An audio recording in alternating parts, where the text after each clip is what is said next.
నమస్తే, welcome to Kalyani cooking channel. ఈరోజు చేయబోయే రెసిపీ సాంబార్. ఇది చాలా సింపుల్ డిష్గా చెప్తున్నాను.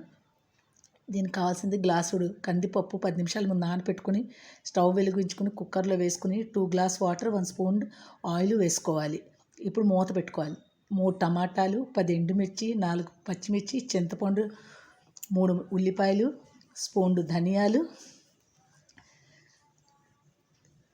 అర స్పూన్ మెంతులు, స్పూన్ శనగపప్పు, స్పూన్ జీలకర్ర, స్పూన్ మినప్పప్పు, స్పూన్ బియ్యం, స్పూన్ కందిపప్పు.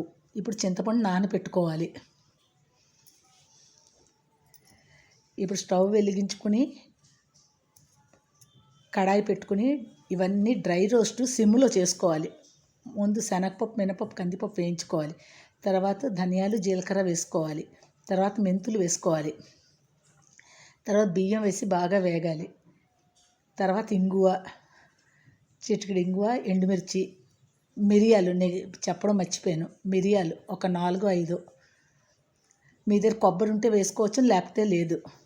ఇప్పుడు ఇవన్నీ చల్లారిక మిక్సీలో ఫైన్ పొడిగా చేసుకోవాలి. కొబ్బరి వేసుకుంటే బాగుంటుంది, లేకపోయినా పర్వాలేదు.